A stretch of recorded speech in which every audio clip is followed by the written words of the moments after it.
Hey, what's up, guys? Thanks for tuning back in to Blood, Sweat, and Gear. We've got a bunch of topics lined up for you today. Hope your bodybuilding is going well. Hope you're picking up a lot of good stuff from our programming. We've got a bunch of topics today. I have timestamps below if you want to skip around. For starters, we do a physique critique of one of our Patreon subscribers. Then Andrew's got a great topic, how to shoot good progress pictures for your coach. If you're new to working with an online coach, this will give you some good fundamentals. And if you've been doing it for a long time, you still might pick up a few tips. And hey, if you're a coach yourself, you could share this with your clients so that they could get some better ideas. Then we discuss the peaking technique known as fill and spill. And finally, we bring on Dr. Ken Kinakin because I want you guys to learn about SWIS, which takes place in October. It's a symposium of educated people that all get together and share great ideas. I'll be there. Skip will be there. Andrew might be there. Victoria will be presenting. And it'd be cool if you guys wanted to show up. There is a lot that you can learn there. Hope you guys enjoy the show. If you're new here, let me encourage you to subscribe and hit the bell. We have several bodybuilding podcasts coming out each week featuring IFBB pros, experienced coaches and educators in our industry that are all here to help you do better and have fun and stay safe doing this thing that we love called bodybuilding. All right, guys, let's get to the program. What's up, guys? Welcome back to Blood, Sweat, and Gear. I'm Scott McNally. Of course, I'm here with coaches Skip Hill and Andrew Berry. Skip's been coaching for 20 years now. Andrew's at 14, going on 15. I'm just behind him. I've been coaching for 13 years. So literally, we've seen thousands of people each transform their physiques. And we're here today to help freely share our education with you so that you guys can do better at this sport that we love. All of our programming is brought to you by TrueNutrition.com. You can use our code THINK for some additional savings. High quality, third-party tested supplements. We've believed in them for years. I used True Nutrition and suggested them to my clients long before they were a part of our programming. Thank you for that. Like I said, use our code THINK to help support our shows. Supplement Source, for those of you in Canada, you guys can get great deals over there, including, I think I mentioned, I saw a pre-workout for like $15. Patreon, we guys appreciate everybody who is taking part in Patreon. In fact, we have a physique critique tonight, and he said, hey man, I wanted to be able to say thank you, so I signed up for the Patreon because it's cool. So thank you for that, and I'll have links to all this stuff below. And we do have a new sponsor too for our UK people, and that's STROM Sports. They have really good health and performance supplements, health supplements mainly. Anyway, guys, that was a long little intro ramble. We have so much to do tonight, including physique critique.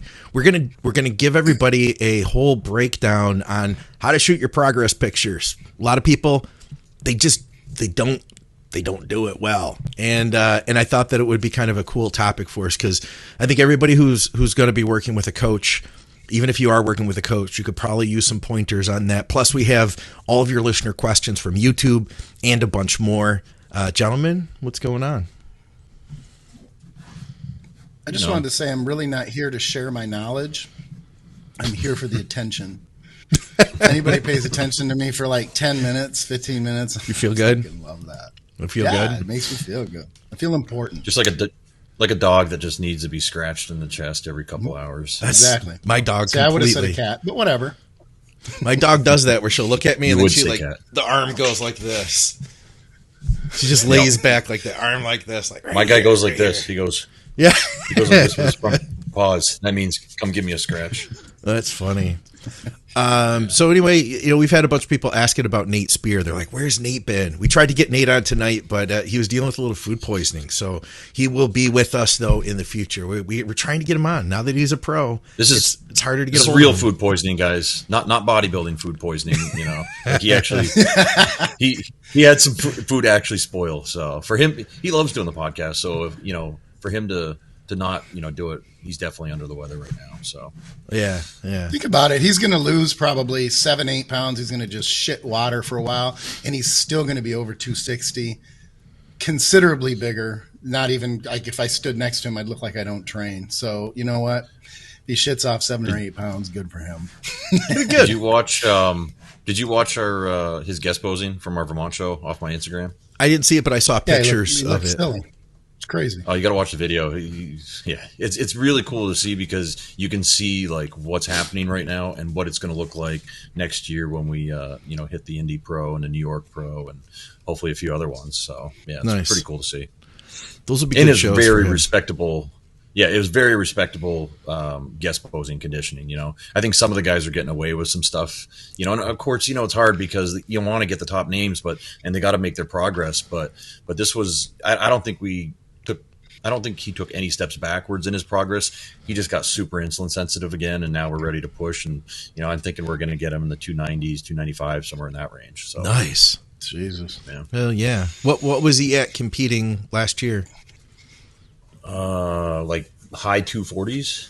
Okay, like 247, I think it was 246, 247. That'll be a and huge then for this bump. guest posing. Yeah, we got him up to what was it, 290 for a couple days there before we started dropping him down. And we got him down to 265 with kind of like a 4 or 5 week outlook.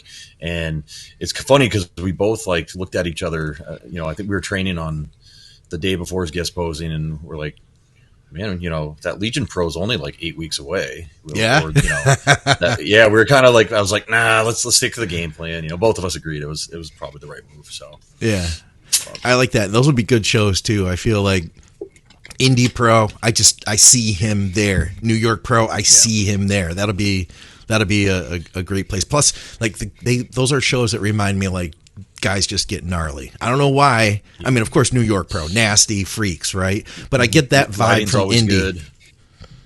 Yeah, lighting's good. And the cool thing about New York is you're going to see some really good up and coming, newbies. You got Nate, you got Justin Shire, who won the heavyweight class at Nationals. You got Carlos, who beat Nate in the supers at the Nationals last year. You've got, who am I forgetting? Oh, Stu. You're forgetting Stuart Sutherland, who Mr. USA, who came on and asked a question last week. Yeah, so he looks incredible. It's going to be a very and there's going to be other guys too that I probably forgetting, but those are the guys that I know that are doing it. So it's going to be a very cool, debut for some of those guys. That will be sweet. All right, listen, I've got some pictures here from listener Billy Ryan. He's a guy who's been listening to the shows for a long time. Made some great progress too. In fact, I remember him not having this physique. Let me put it that way. And like I said in the intro too, he said, "Hey," because I had told him, I was like, "Well," he was like, "Hey, are you guys still doing physique critiques?" And I said, "Well, generally, it's through our through the people who support us through Patreon. I'll ask them." I said, "But I'd be happy to, man. Send me your pics." So he sent me his pictures over, and after that, he was like, "Hey, man, I just signed up for Patreon too." He's like, "I want to be able to support." So, like I said, I appreciate that. He doesn't have a lot of really traditional shots here. I'm going to warn you guys. I'm going to start out with this one because it is a strong shot. This is a picture. If I were Billy, I would put this up as my avatar picture, which now that I look, I think he did, as a matter of fact. He's got a good physique. I remember him. Yeah. I see him on the forums and stuff on the Think Big page. I'll drop this in right here. He looks good. He looks freaking hard here too. Yeah, he's got a good physique. Good quad sweep. Yep. The only thing I can knock on him, obviously it's an off-season shot, is really just keep control of the waistline. I think everything he can do with that is just going to enhance this shot even more. Obviously, he's probably eating pretty good in the off-season despite being pretty lean, but it's a good bodybuilder. Yeah. Let me ask you guys a question. If you notice the same thing I did, what's the first thing you notice when you see his physique? Where do you go first? Bam. I went straight to the abs. I think they're too thick. And from thick, I mean, obviously he's lean. Let me ask you this. You said this was off season, but I mean, is he leaning down or is he just naturally lean? He looks very lean to me for off season. That's pretty. No, he definitely does. I just don't know if he's fighting to stay lean or if he's just naturally lean. I just would wonder. Anyway, back to go ahead. Well, I was going to say, because I looked at his page one time because he comments a lot, and I looked back pretty deep to look at his progression, and I feel like he's figured out a way. Yeah, he's off season. Okay, Off-season he's figured out a way to maintain this solid level of conditioning as he keeps pushing up. So I think he's got a really good control of his bodybuilding acumen here and knowing what he's doing. Yeah. And that's where I was going to skip with the waistline. That's where I was going. Like, because it's not a leanness issue. It just, I would have to, I'm just asking because I don't know if he is maybe hammering the shit out of, because your abs, if you pound them intensely like you would chest or legs, the bitches will grow and they will get thick. And the fact that I noticed that first, just me, that's why I asked you guys, it may be it may detract a little bit from it because he's in great. I mean, I'm looking for a weakness. His quads look great, shoulders, chest. I can't tell. Is there another shot either from the back or even something that would show his back from the front? Front double bicep, front lat spread. Yeah, I've got a bunch more here. Great. Let's see. So he doesn't have. Billy can chime in. I was going to say, maybe does he have a background in strongman or something like that? Because he has like those kind of abs that strongmen, powerlifters that diet down end up having. All right, he sent me this one. Macros are fucking solid for that. Yeah, they are, man. I'm going to go to this one next. We do have a back shot that I have to edit so that we don't get kicked off of YouTube because he's not wearing trunks in it. But we'll go to this one next. I would like to have seen a front, I'm going to tell guys this too. Anybody who wants to do a physique critique for the future, let's see your standard shots, like a straight on, front relaxed, rear relaxed, front double, and rear double. I mean, those are going to also be the shots that expose you the most, and that's what we're looking for here. That way you don't get any kind of like funky twists that make your waist look smaller or whatever. Not saying that we're getting that here so much. I mean, his physique looks pretty awesome, but I would like to see that for the future. Yeah, the straight on front and rear double, those are the shots that are going to win a bodybuilding show. I mean, as a judge, Skip, wouldn't you agree? Like, within 2 minutes when the guys come out. Sure, you're not going to miss anything there. Yeah. Yeah. Like, so that gives you guys a really good, idea of where you're at with your progress. If you do a front double, rear double, you throw a side chest and maybe one of your special shots that you think you look good in. I think that's the way to do it, honestly. This is more of an observation than any type of critique, but do you see the Barry DeMay high lateral, vastus lateralis? They're just high in general. So yes. I would wonder, I'm thinking out loud, I'm like, he might be thinking, how can I drop these down? You're not. You're really not going to. I mean, you can fill them out more, make them bigger, but it looks like a genetically high lateralis there on the quad. No, I wonder if there's a little bit of stuff in there too. And I'm not critiquing in a negative way. I'm just saying that the fact that they're so developed that way and where they're high attached, I feel like there might be a little something in there. And I'm not saying it doesn't look good, because I would say this is probably the limit to how much stuff you should put in there if you are putting stuff in there before it starts to look the other way. But yeah, no, you're right about the Barry DeMay comment.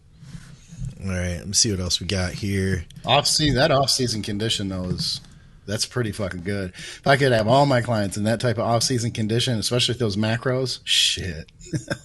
Oh, he said no SEO ever used. Okay, I stand corrected. There we go. What about? I wonder if, just to play that conversation out, what about shots there? Even high volume of oil, something like that. Just to ask. Yeah, I don't think Andrew was really saying SEO. I think you were just talking in general about just regular gear. I was talking SEO. No? I was talking SEO. Oh, my bad. Okay, I thought you meant just gear. I was saying probably SEO, but maybe just a high volume of also, PEDs. But he says no SEO ever use. So, wow, that's a genetic body part then. Yeah. That's really nothing straight from the back though. I know, right? I'm working on it. I've got one. I'm getting there, Skip. It's at the end. I agree about the midsection though. That's what I was thinking in this shot. I'll show you guys a thing that I think I've mentioned him before. Matt Chrisman of Next Level or Nothing. He's based out of Tampa. Yes. He's the muscle mechanic. Yep. He did a session on me 2 or 3 weeks ago. But anyway, he showed me this really good technique that's kind of an alternative to doing vacuums. So I've been alternating every other day, and I'll show you guys. Really? One of these. Yeah, I had him do a whole write-up for the Mountain Dog website. And maybe after it runs its course on there, because it is a pay site, I will I'll see if he wouldn't mind me sharing it here as well. But it's definitely cool. I feel it like crazy. I'll put it that way. He's a good guy, listener of the show. He helped Andrea Watson. He's worked on Andrea, so he's helped her a lot since they moved down to Tampa. So here's another. I like this just more of a side relaxed shot here. I almost feel like his abs, his midsection torso looks smaller here than it did in that previous shot. I wonder if he could get this appearance in that side tricep shot he had. And I can't you got to take into consideration too with those macros. Oh yeah, no kidding. In the off season, but with those macros too, you have to wonder too. I mean, maybe he's just a little bit distended. too in that shot from the front, or it may be a little bit more noticeable because I mean, with 700 grams of carbs, if he's eating relatively clean, that's a lot of volume. That's a lot of volume of food. Me, I get it in French toast, and it's nowhere near as the same volume as it is with rice and potatoes. He says he was on a gram of test and 100 mgs of tren, no AI. I'm going to edit this one here so you can. Yeah. We don't get the hamstrings. I will tell you guys though, hamstrings even in the off season are you can see lines on the inner portion of the hams. Adductors look thick from behind. No question, his legs are freaking nasty in this pose. Yeah, no, he's a darn good bodybuilder. What's his contest history? If Billy, if you don't mind adding, like in the comments here. Well, let's give him something though, guys. If he had to fix something, where if there's somebody who's going to be like a real genetic freak on stage, which comes to every show, where's that freak going to beat him? Without a rear double, it's hard to say, but I think probably from the back. Okay. That's what I was going to say too. I was going to go more even with upper back. I don't think his lat development looks too upper back thin, but his upper back, but upper back, mid back, rhomboid, middle trap, all around the shoulder blades, rear delts. If I had to pick, if I had to just be like, he's got to improve on something, I think that's where I would go. From the side, see, that's tough because his rear delts look solid right there. It's pretty good. So it's like, shit, man. That's a tough one. What do his calves look like? Let's go all the way down to his anterior tibialis, and we'll see if we. He looks solid here. Weakness there. He looks solid here. Yeah, he does. Yeah. So what then? More? Just more? Yeah, I think we were hitting a nail on the head, Skip, with the upper back still. It's good, but I think if he wants to, because it didn't have the same kind of 3D look that his physique did from the front, with terms of everything just kind of jumping out at you. So I do think that, and that's what he should be focused on. So if he can build that 3D muscles popping out at you kind of look from the back, he's going to be a very complete bodybuilder. Okay, I think a muscle group or that area of the body, it can't get too big. I think he's saying his calves suck. No one can ever say, his upper back is too big. Oh, well, then there you go. It's calves, bro, without the calves. But here's the reality of it. I always laugh when people tell me, like, good calves. What did you do? I'm like, I started training them in the late 80s when they mattered. And then when I finally got good calves in the mid to late 90s, they didn't fucking matter anymore. I spent 10 years building those bitches. So now I just hit them a few sets here and there, and that's about it. But they don't matter in competition like they used to. They cannot look right. You can look like your aesthetics are a little bit off, but I'm telling you, I've not seen, you guys correct me if you have, I haven't seen anybody that has been marked down for having shitty calves. And I've seen plenty of people with shitty calves win national level shows and I'm like, no shit. Because Tony Pearson, back in the day, he had a pretty damn good physique, but he wasn't going nowhere with them fucking calves. And I only use that as an example because it's the first thing off the top of my head, because I go back to when I had to ride a dinosaur to the fucking gym. It's been a while. So Nick Vicola, who had asked what his weight was, and Billy says that he's 236. I wonder how tall he is. He said he hasn't competed in 11 years, and when he did, he was natty back then. So, are you one of those guys that thinks you don't look good, Billy? Is that why you haven't competed? You gotta wonder. We actually were having this conversation before we started recording, but about how like half the population of bodybuilders think they look better than they do, and then the other half think they look way worse than they do, and it's a very small subset of people that actually have a really good view. But I would absolutely get on stage. You'd be a good heavyweight dude. Yeah, okay, 5'10". And it's funny because he's 5'10". I would not have thought that he was that tall, but he's so lean. And his shape is so good. Here's a nice little segue to this, too, because this is important. Sometimes, I don't know if you guys remember the guy. I don't know why did I say his name was like Applegate or something. He was a middleweight, and he was relatively tall. It's about 15 years ago. But looked really pretty, really good shape, had great skin, good color, good skin tone. But he was just too fucking tall to be in the middleweights, and he did very, very well at the national level. So my point is this. It's not always about the scale. A lot of times you can be lighter, but you can look pretty as fuck. And you're going to beat those thicker dudes who don't look that good. Yeah. I wish I could remember that guy's name. Applegate or Apple. That was me. That was me. Shit. Is that how you did well? There's a good example. You said that too. Yeah. Yeah. I mean, I remember going back, 2017, 2018, I was maybe 238 to 242, somewhere in that range. And I was going against other supers that were, 255, 259, somewhere like that. So I was giving up a good 10, 12 pounds. And honestly, when you're lean, when you're peeled, you don't look smaller than the other guys that outweigh you by 10 pounds. Yeah. If they're bringing a 3-week out look and you're bringing a game day look, like you're not giving up anything in size. I'd agree. Hey, we got a nice comment from Dan. I wanted to put it up here. He says it's I think he means nighty-night time here in Crossland land. But Scott, you're a legend. Appreciate the content that you make, brother.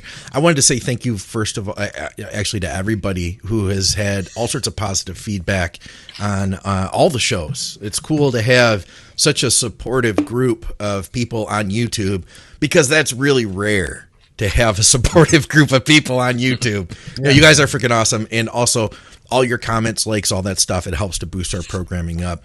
Oh, I should also throw out too, if you're new here, this is what we do. We do bodybuilding content. We'd love to have you guys along for all of our shows. We have several shows each week.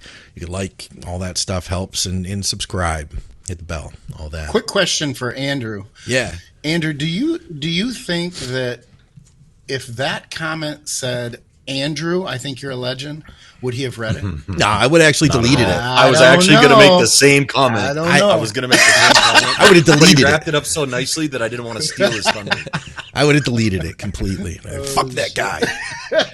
just ran right by it. Hey guys, I'm going to take a brief pause to shout out our advertisers. I'm going to try to make this quick, but keep in mind they're responsible for helping us to put these shows out. If you guys want to support our programming, of course you can do so through Patreon, and thank you to everybody who supports the show through Patreon. I will have links to that below, as well as to all of our advertisers. If you shop with our advertisers, you'll get great products that I stand behind, and you'll also be supporting our programming. First of all, check out TrueNutrition.com if you're in the US. I use their hydrolyzed beef collagen every day, and I use their citrulline malate, beta-alanine, and EAA on days that I train. They have high-quality protein powders and tons of flavors. Hit me up if you have any questions. Use our code THINK over there. You'll get some additional savings, plus you'll support our programming, and you'll get some high-quality, third-party tested supplements. If you're in Canada, check out supplementsource.ca. They have blowout deals on top name brand supplements.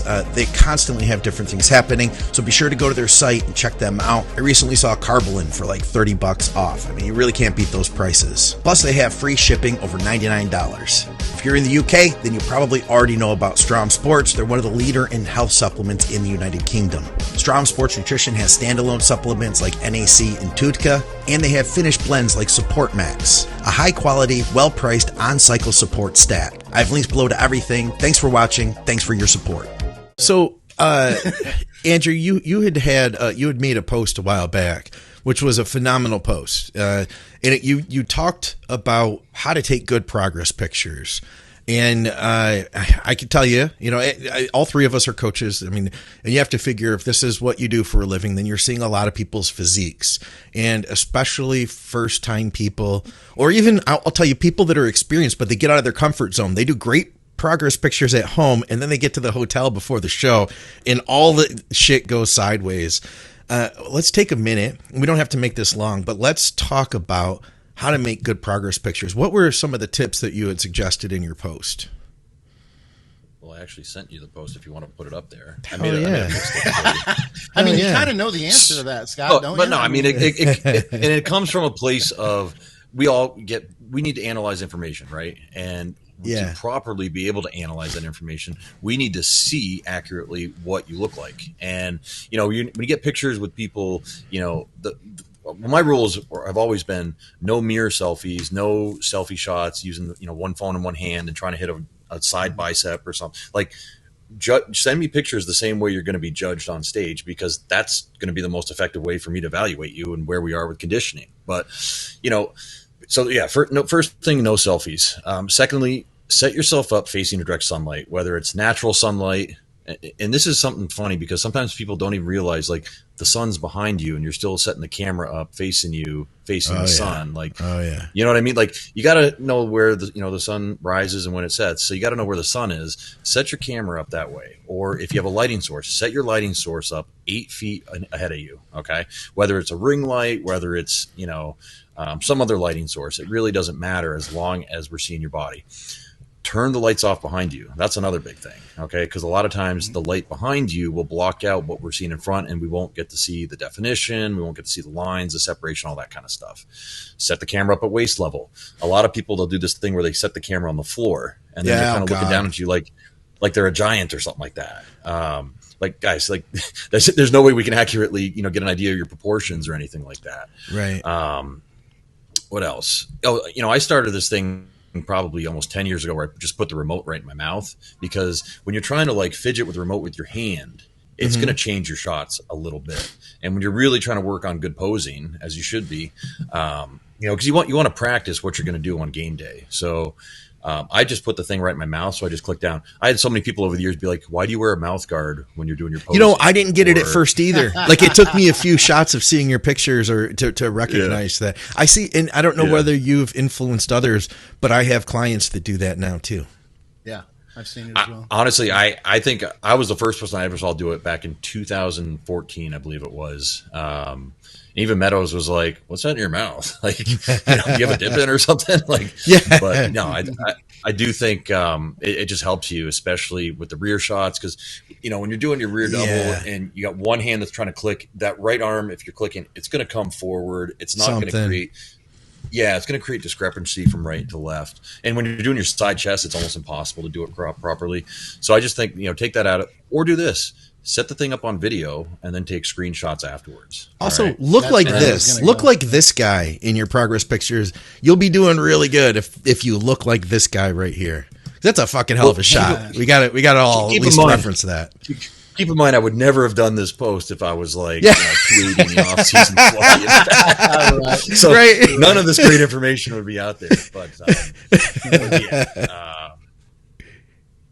that's good. Let me ask one question here, Andrew, and this is not to say, because everything you said and everything you posted I think is great, but why couldn't, if the distance is correct, the camera is the correct distance away, because essentially you're trying to take the pictures from essentially the judge's perspective or the judge distance, right? Now, if they were closer to the feet, that is actually where the judge's heads are. Now, again, I'm not trying to, but I just wonder if the distance isn't right and it's close, then you do have that giant component where it looks like, they're looking down on it. But I wonder if, and I don't do this, but I wonder if the distance were correct, that the camera was far enough in front of the competitor, but it was on the floor, if that wouldn't be a slightly more accurate The camera, though, I don't know. Let me speak from a photographer's point of view, seeing that I was working in that industry for a long time. That wide angle lens is going to create distortion. The closer you get out to the edge of that lens, the bigger and wider things are going to get stretched out. So it's never going to look right, you know, if you get too close. If you get that distance and then you're in the middle of that frame, that'll create the least amount of distortion. The closer you get, the more distorted it'll get.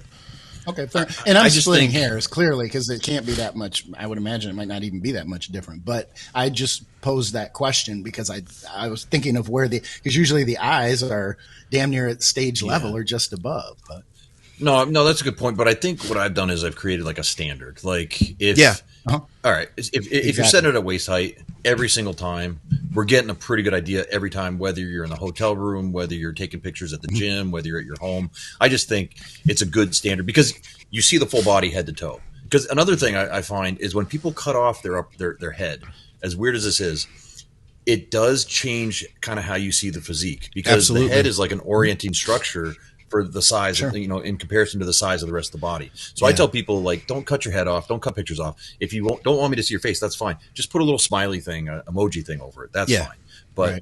But you know, cutting pictures off, or the other thing that drives me nuts is when people take pictures from like the knees up. It's like we just said, calves aren't judged anymore, but I want to see what the physique looks like. All right, when you have someone come and pose for you in person, you have them set up 7-8 feet away. And you got to go look at them, right? You're usually sitting or you're standing, and I'm pretending like someone's right in front of me. Yes, you're sitting there. You know what I mean? I try to recreate that same experience for myself, and not only that, like you want to see. I mean, we're posing from the floor up, right? So what you're doing with your feet is going to be critical, at least for people that are getting on stage. Might not be as important for somebody who say like a non-competitor, you know, a house mom trying to get into shape or whatever. But yeah, I think in general, and you know what I will say too, I'm going to add to this, is I'll say that for the classes in which you are asked to smile on stage, I think it's a good idea to practice smiling too, especially for people that are newer to the sport, because I've seen people who don't practice smiling and then they get up there and they don't smile. And there's nothing that looks worse than a bikini competitor who just has this like, you know, the resting bitch face on stage and they're like just not plugged in at all. And sometimes and what I tell people is that what we practice is what we're going to do on stage. So when you do your progress pictures, do it the way you're going to do it on stage, including all the way down to those details, because those are the things like it's almost like martial arts where whatever you practice, when you actually need to use it, you get in that street fight or whatever, you're not thinking anymore. It's now just like a second nature. You just do what you've been trained to do. And if you're trained to just sit there and look like that, you're going to look like that, you know? Yeah. I think the most important takeaway for people listening to this is that it's consistent.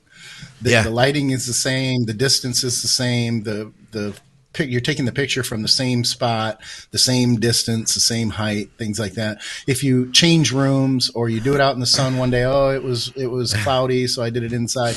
That does make it difficult, but I'm the trainer to assess the condition. But I will tell you this, you do it long enough, and I've told my clients this, as much as I want everything to be consistent, I can see through shitty lighting. I've been doing this long enough, and I've seen so many goddamn pictures that I can tell, and I'm going to see your condition. And another point that I wanted to make was, make no mistake, I don't mean that if you are taking your pictures from waist height, and then you get on stage, you're not going to be in shape and look great and be conditioned at waist height and then go, oh, I was off. It was just wrong. So I didn't want to imply that, it was so dramatically different. I was just thinking to myself, well, damn, the eyes are down there. But the point, I get what the you're main saying. Point is that it's consistent. Yeah. Your knees were fat. Here's a funny one because in my questionnaire, or my first instruction, they get a first email from me with new clients. This is more for like the Gen Pop people, but it says, pictures in clothing. This is more for the ladies that maybe don't want to put on the same type of posing suit that a bikini girl would. Yeah. But it's like, front and back pictures in a level of clothing that you're comfortable with. Yeah. Okay. So most of us interpret that as like, okay, maybe like a woman doesn't feel ready to put on a complete sports bra or something like that. Because I don't want anyone to ever feel uncomfortable, especially early on before they're really looking good. So maybe they're wearing, what do you call them? Like bike shorts. That are real bike shorts. Yeah. And more of like a little bit of a covered up. Cool. Okay. Well, one of my guys interpreted that as something he was comfortable in, as in something that he looked good in, as in like one of his going out outfits. Like, so he was like wearing. You're kidding me. For 3 weeks, I was like, when I was working with him, I'm like, he's like dressed up in like cool little shorts and like a button up shirt. And he would send me other pictures too, like front and back, Yeah. Wear something that you feel comfortable in. Yeah. I get it. Yes. So I can totally hear that Andrew's telling me to wear like my good shirt. I have that shirt I wear in our date days. Yeah. I'll wear that one for our progress pictures. So come 3-4 weeks in, I'm like, dude, I just realized how you were interpreting. Maybe I need to change my language, but I don't need you to get dressed up for me, guy. Like you're just the boxer shorts is good. Yeah. Yeah, that is, you make a good point too with women. I think that there's something I'm always trying to be really careful with, because you also, as a male, don't want to come off as that guy who's like, hey, send me pictures in your underwear. It's like, that's something that's like, I never want to come off as that. So I try to word it in a very similar way where it's what you're comfortable in, Well, the problem is there's a few coaches out there that have kind of, I don't know, I'm not going to say they put a stigma over all of us, but they've hurt the reputation Absolutely. of coaches in a sense. Absolutely. Because of the things that they've done, like making female clients pose naked for them, or even worse in some cases, like getting up there and like grabbing them, that kind of thing when they're doing live check-ins. That's completely unacceptable in my opinion. Yeah. I couldn't imagine that. Like, I don't know about your relationships with your clients, but I wouldn't be in a position where that would, you know what I mean? No. Like you're setting something else up from the beginning if you're in a position where you're like grabbing your clients. So if that is happening to you guys, ladies, then find another coach. Call Andrew or me or Skip. Well, it's like, like if you can't assess a female's condition in a sports bra and regular bottoms, like, I'm sorry, then either you're a horrible coach, okay, or you're a pervert. So I will get a lot more hands-on with my guys. I will get a lot more hands-on with my guys in person. I'll be like, come over here, like grab their ass. Yeah. You know what I mean? Though you can like grab someone's. The industry knows that. Well, if I am going to like adjust, if I'm with a female in person, if I'm going to adjust her posing, I'm like, hey, I'm going to touch you right here and just move you. Like I'll say, like, I'm just going to touch your back right here, or I'm going to absolutely. You know what I mean? But any area that's considered even like gray area, I'm like, I'm going to just move you just right here, just so you know. Yeah. But I'll take like a guy's lower back and be like, hey, let me see what this feels like. Because you can, you know what I mean? You can like, especially like when it's kind of like, because I remember my first coach used to do that and be like, come here. You just like grab my ass cheek and like feel how that's still gritty. You know, that's fat in there. You gotta eat fish only for the next week. That's normal. That's completely normal. Exactly. That's what I'm saying. All right, so listen, I think we covered this. Skip, do you have anything else you want to add? You've probably seen more progress pictures than Andrew and I have. Yeah, I don't think I really have anything to add, though. I thought it was covered. All right, covered quite well. In that case, then let's find some other stuff to talk about. Hold on one just quick second, Skip. When you started, and this isn't even a joke. When you first started, did you have clients send you pictures in the mail, or were they up on the because back then, I know early on not everyone had the phones. Well, I remember because I heard Chris Aceto talk about like how Jay or whoever would take Polaroids, put them in the mail, express them, and it might be like 4 days before he saw what the guy looked like on Monday, and then give him his instructions for the rest of the week. Did you run into any of that early on, or was it pretty easy? No, and I'll say this, and it should clear it up. Chris Aceto is older than I am.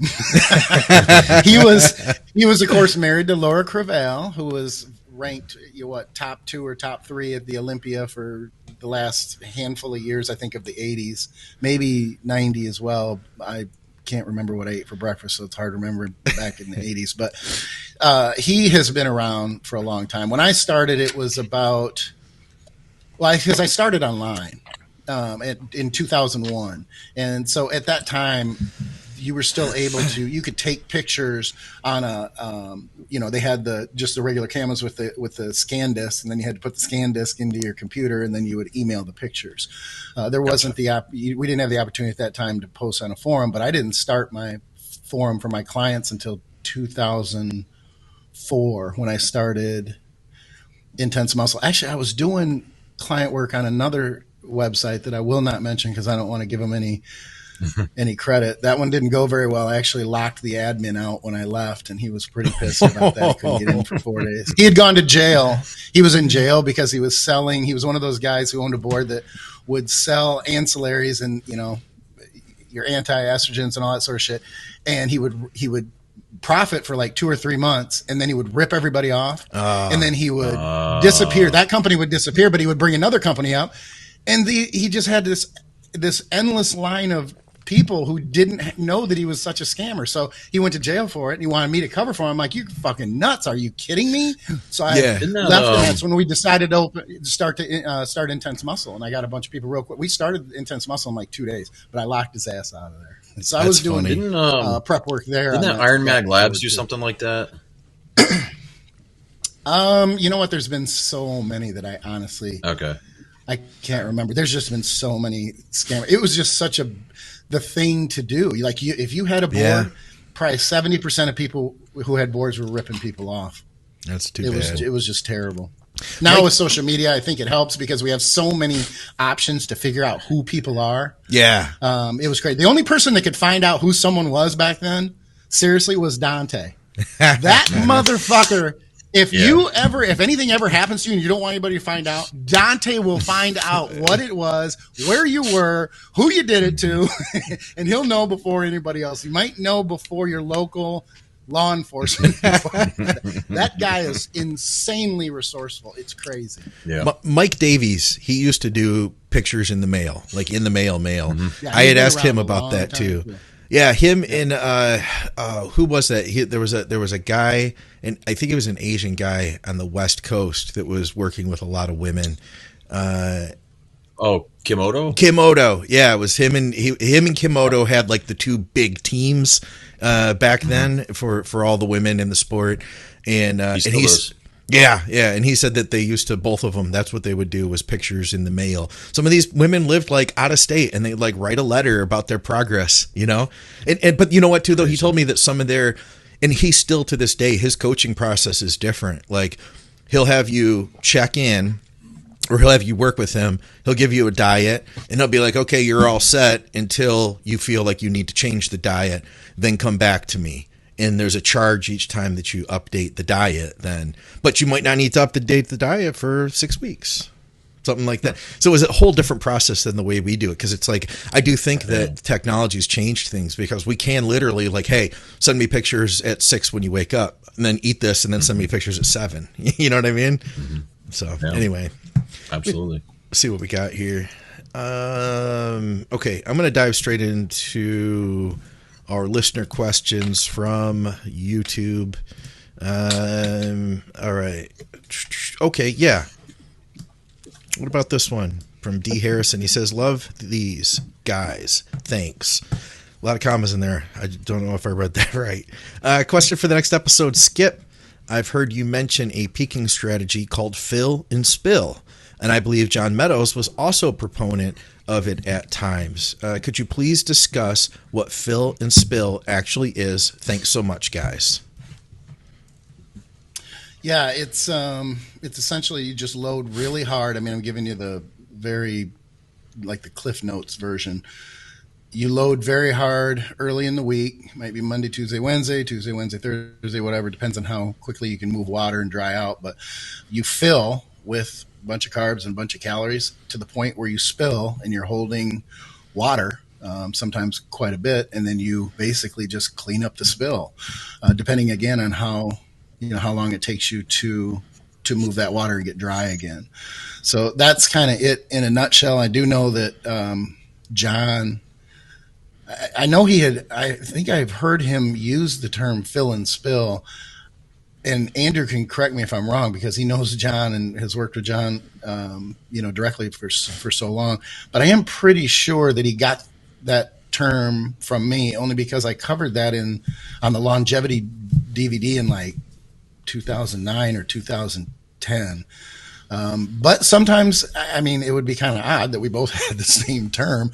But there are sometimes things that come up with, and I hate to say this, but the guys who think outside of the box and do this sort of shit that isn't normal and isn't your everyday run-of-the-mill type of approach to things can sometimes come up with the same ideas. But do you know if he used that term prior to that? He used that term only in a way of something saying like, oh, don't ever do that. That Skip guy has no idea what he's doing. Exactly. Completely kidding. No, I don't.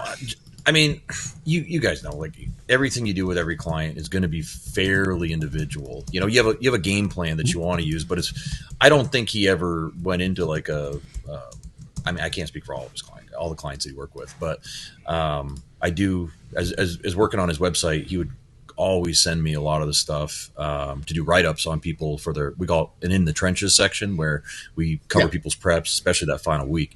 And then as we got closer and older in our relationship together, he would send me pictures and what he was doing, people to say, hey, like, what do you think? Are we on the right track here? So, which I actually really liked. He asked for my opinion with some really high level people, but I don't think he really ever used the fill and spill so much, unless a client probably said, hey, I've done this before. Maybe I've worked with Skip before, or another coach that, stole his methods or whatever. I don't think that was really what he did primarily. Yeah, I don't think it was his primary. I just figured it was one of the methods that he had used, because I had only heard it referenced, I think, 2 or 3 times over the years. But that's it, basically, in a nutshell. It's you fill, you water, you fill to the point where you're holding a bunch of water, and then you clean it up and you get on stage looking hopefully fucking insane. Do you do that still? Skip? What's that? Is that something you do regularly now, or? No, it's not. I mean, I still use it, but you know what? It wasn't something though it wasn't my primary method of loading at that time. I think it was when I did the longevity DVD. Okay. Like I had done that for a couple years. But it was probably more me than it was a ton of my clients. Again, as Andrew said, it's a very individualized, approach, in the sense that, okay, yeah, a lot of my clients skip load, but not all of them. and some of them skip load insanely for a day and a half, while others, they can get 2 meals, and if I push to 3, then they may not baseline and continue to get leaner. So sometimes the methods can be used frequently, but it's a individualized approach to everything. So the fill and spill, no, it wasn't that it was used the vast majority of the time, but at that time I was using it. I want to say it was 2000, maybe 7, 8, 9, because I think I did that in 10, maybe 10. God, it's been so long since I talked about that on the DVD. That DVD came out a long time ago.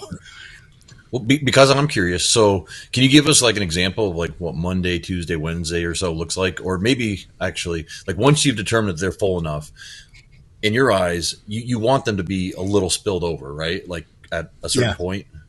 Okay. Yeah. So then I guess how do you accurately judge the time it's going to take to get the water off? Was this from a prior experiment like the week before or 2 weeks before? Well, or usually just like experience? Experience with that client, because a lot of times the loading for the fill would be skip loading. Well, they had skip loaded like, who knows? I mean, 15, 16 weeks, depending. I mean, sometimes people could load the entire 20 weeks. It just depends. So you build up those patterns. And that's why, we have talked about patterns before on the podcast about how important they are, because once you get to that point and you've done it so many times and you're watching, especially the last 5 to 6 weeks when you're so much leaner and you can see more clearly how full. So there's like a balance of that fullness to dryness that everybody has. Yeah, you might be a little drier, but you might go flat or considerably flat too. So there's that balance that every person has. And as those last, 5, 6, 8 loads prior to the show, we evaluate those. That gives us a pretty good idea of how long it takes for them to move that water. So would you like, let's say you did a 1 or 2 day skip load, depending on the client. Like, let's say you're, starting 6 weeks out, 5 weeks out, whatever it is.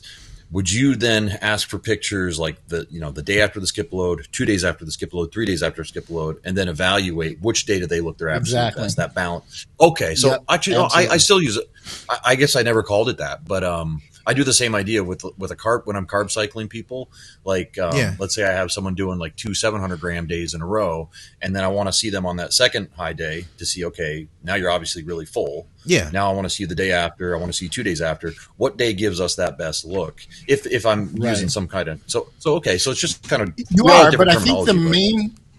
Right. But the main difference, I think, is I will load them to the point where I don't want to say they'll be waterlogged, but I mean, they are clearly overloaded. Okay. And by that time, the metabolism is just on fire anyway, that it's just ripping through food. So a lot of times, even if they may, they're certainly not going to gain any body fat, because I'm not going to load. Like, as an example, they've been loading for 4 meals a day. I'm not going to all of a sudden load them for a day and a half. I mean, it's uncommon for any of my clients. It's very uncommon for them to load over a day. Those are kind of the 5%, people. Okay. Those are the metabolisms that are just out of control at that time. So, it may be 3 meals, it may be 5 meals, it might be a full day with 1 before they go to bed the night before. It's just based on all those loads up to that point. Okay. Well, here's one more question. What's the most you've seen a client gain using a skip load in a day in terms of body weight? I have here. I'll put some context to it. I have seen clients, very few of them, but I have seen clients gain 15 to 18 pounds and then move that water and be dry as shit in 3 days. Yeah. It's insane. Well, I'm only asking because I'm bringing Ken out. Well, I'm only asking because I used your methods 10 years ago or whatever it was. I was doing the intense skip loads, and every week as I was like a 6-day low and then 1 major load, but the load started at maybe 4 hours and then increased over time to 8 hours. And then I got to a point where I needed to load literally from like 5 in the morning until 11 at night. And I went from 222 to 243 for one of those. And that's impressive. But I didn't reach the point where I looked spilled though. Like I actually looked like really good. But the next day I looked even better. One more point, and then I don't want to take up too much time on this because we have our guest on, but I just loaded this last weekend because I'm so depleted. I lost 6 pounds in a week. Nothing had changed. I loaded for a day and a half, 7 meals. And when I say loaded, I mean to the point of being miserable. I gained 3 pounds and looked retarded that Monday and was dry as shit. Without the distension from my stomach, I could have got on stage and I would have been happy with, that type of condition. So, I want to say I get on stage because I don't want to give anything away. But the point is I was very, very tight. I think I just slipped up. But anyway, let's move on to the guest. All right. We appreciate you hanging back, Ken, while we're finishing that last question up. Ladies and gentlemen, Absolutely. I want to introduce to you Ken Kinakin, Dr. Ken Kinakin. Thank you for joining us for a minute. We appreciate it. Absolutely. Well, Thank you. We kind of do. It's just that when people get on the podcast and are more intelligent than we are, it makes me very, very uncomfortable. Only in certain areas. So, we've had you on the programming before, but the thing we wanted to have you on, like I said, real quick tonight, was to talk a little bit about SWIS. This is an event that you have coming up. What is it exactly? So I've been doing a large symposium since 1999. What I found was that there was a disconnect between the health professionals and also the fitness professionals, and strength and conditioning coaches, bodybuilding, powerlifting. I compete in powerlifting. I have competed in bodybuilding, left that, and then went into powerlifting, and I competed a month ago. So I've been competing in powerlifting for over 40 years. So Nice. What I found is over the years I sustained injuries, and that inspired me to go to chiropractic college because that was one of the few things that did work for me. But I also found the limitations of just straight chiropractic. So I started going to different seminars, learning how to apply different aspects of the different types of treatment that are out there, whether it be acupuncture, whether it be soft tissue work, active release, rehabilitative aspects, laser, regenerative medicine, PRP, stem cells. And so I wanted to educate other people about that because most people don't understand a weight training injury and also how do you recover from that. And in my own competitive career, and also, I treat so many professional bodybuilders, powerlifters, recreational athletes that, half of my practice is people that weight train and they seek me out because, number one, I'm not going to tell them don't lift weights. Right. My idea is that let's fix it, So that's always been my real passion. And so what I did is I started putting together all the top health professionals and fitness professionals in the world together to get them to understand each other's world. Because what was happening is doctors were giving really bad advice, like squats are bad for the knees. And then, you had the fitness professionals, strength coaches, bodybuilders saying, oh, do these 3 magic exercises and your shoulder pain will go away, which we know it doesn't, but every single Instagram post now talks about that. And, oh, by the way, buy my course. So when you get the best in the world all working together, other things happen and transpire through that. So I've been doing it since 1999. The latest one is going to be in Columbus, Ohio, and it's going to be on October 28, 29. I'm doing it. This is the first time I'm doing it in the United States. I'm up in Toronto, Canada, just outside of Toronto. And the thing is that Ontario has been really locked down. The gyms here in Ontario were locked down for 339 days.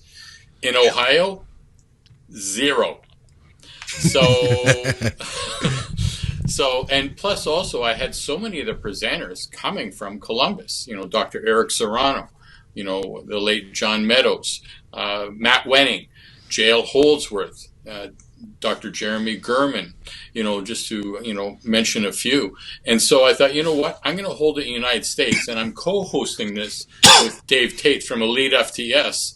because he has, a certain skill set, especially in the powerlifting world and also strength and conditioning. And also he's one of the top educators. And we've worked together for 20 years. He's one of the few people that I really, really trust, to do something like this with. So we've been pushing it hard, and there's about 65 days left for registration. But we have 5 streams going at the same time. So we have a training stream, we have a nutrition stream, we have a rehab stream, we have a treatment stream, and another stream that will be split in half. On one day, we're going to have business, and in the second day, on the Saturday, it will be called Just One Thing. And it'll be more of a TED Talk style, 15, 20 minutes, like, we're going to cut the fluff, no theory. Here's one thing that I want you to walk out of here with. I can digest that. That's for me and you, Skip. Yeah. That's for us. You know what?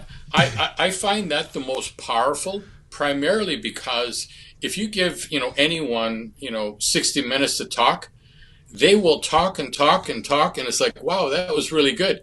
What can I use on Monday morning? I have no idea.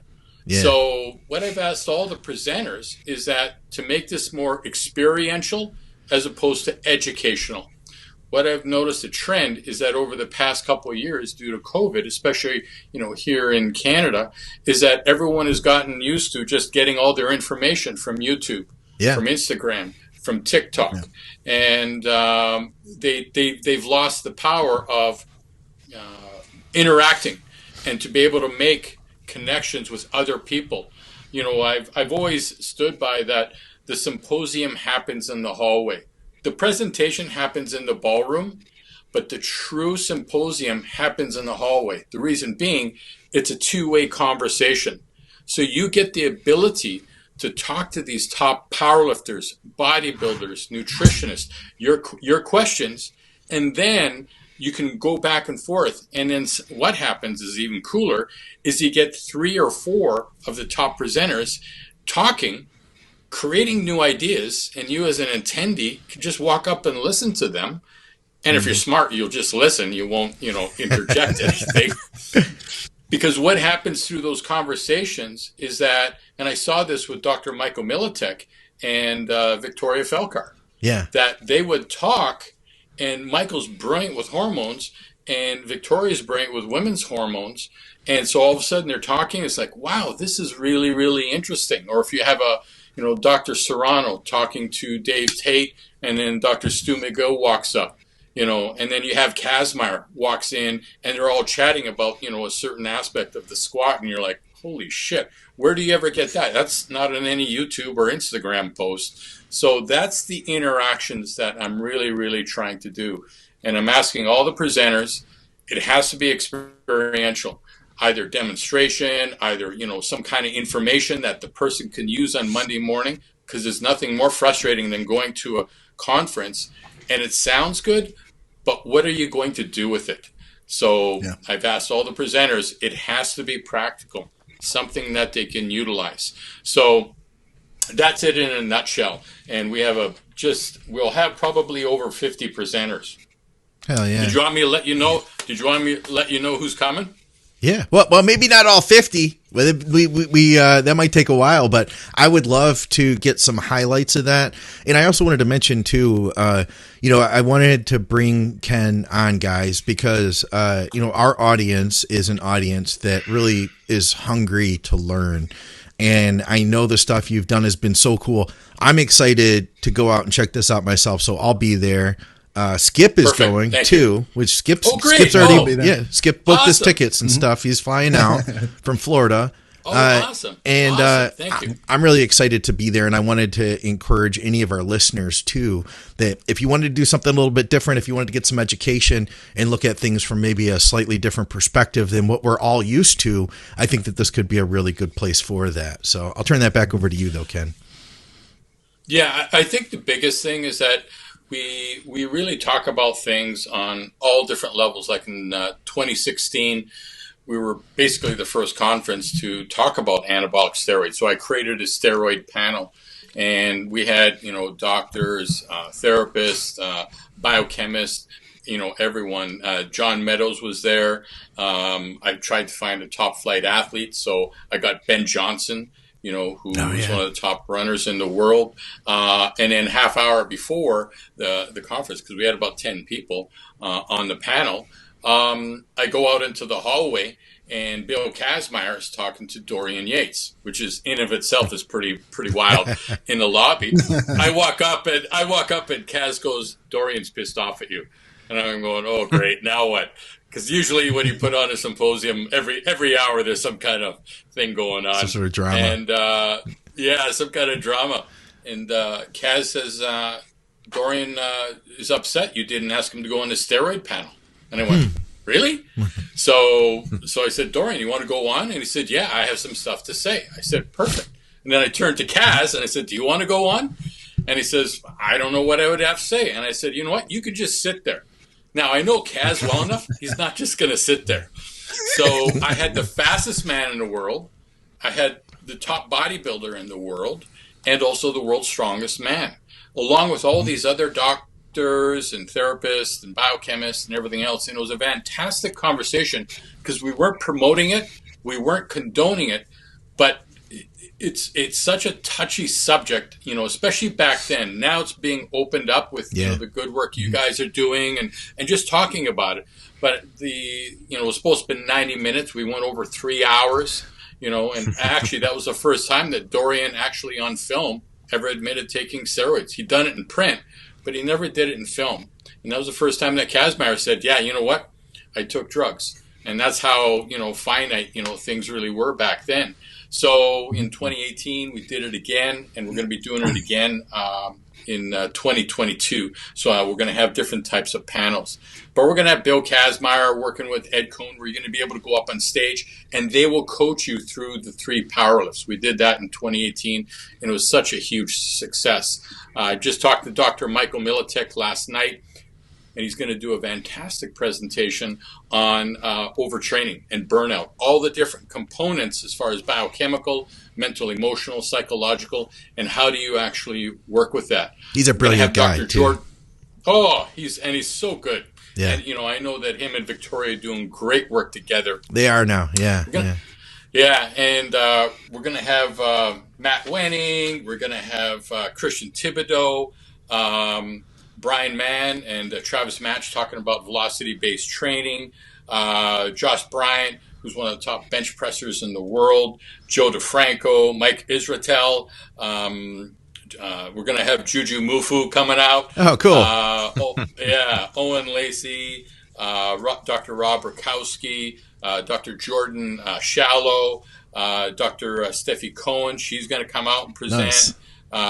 Donnie Thompson, Chris Duffin, Malin Dovan, Dr.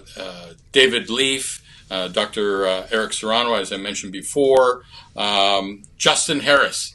Oh, so cool. I've never met Justin, but nice. apparently he's super brilliant, and he's willing to talk about stuff. And Dr. Jordan Moon is going to be there, and he's going to have a really unique presentation on body composition. So he's working with Dr. Serrano in a lab. So they actually have a DEXA machine talking about body composition. And Dr. Jordan Moon is one of the world authorities on body composition. And so he's using 3 different systems to literally find out what your body composition is DEXA, along with BIA, which is bioimpedance analysis, and another one that I have never heard of before, ISAK. Apparently, it's some anthropometric measurements that they do. It is enormous in Europe. All the top strength coaches and athletes, they all get it done, and we haven't even heard of it here. So he's going to be showing all those different components, and when you put all 3 together, you can get a really good diagnostic picture. It's almost like when you get an X-ray, an ultrasound, and an MRI. They're all imaging studies, but they all give you different pieces of information. That's why we do that in the clinical study. My own profession is chiropractic, so we would utilize those things based on what we need to see. Whether it be muscle tissue, you don't do X-ray, you do an ultrasound. Well, this would be awesome, and I'm glad you could take a minute to come on and join us, Ken. If people are interested, do you have a place that they can go to sign up, to buy tickets, things like that?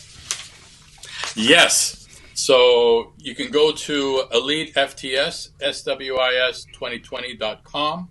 Cool. And you'll probably have that in the show notes also. Yep, it definitely will be, guys. So definitely you can go down there, click on that. And also, right now, we just raised the price. It was $3.99. We raised the price to $4.99. But for your listeners, if they use this code ES100, so Elite FTS Swiss 100, so ES100, they'll get $100 off.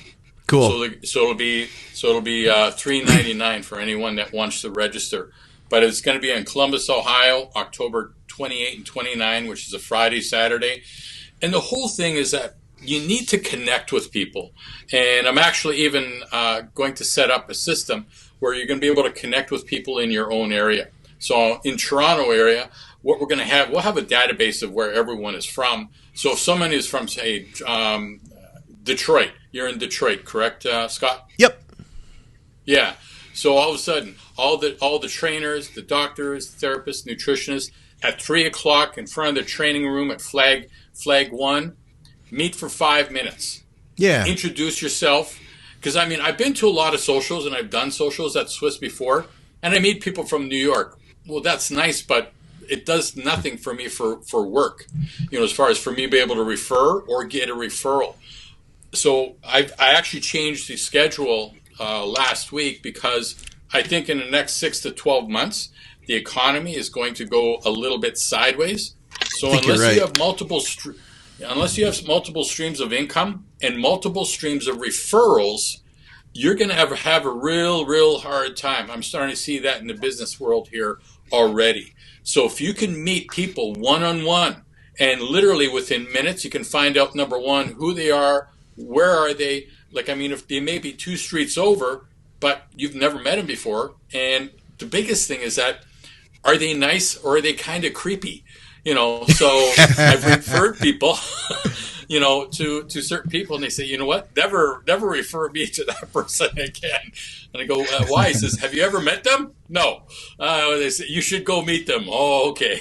So that's the challenge that you always have, is that how do you find good people to take care of you, to be able to refer, and also importantly, to also keep your own business going.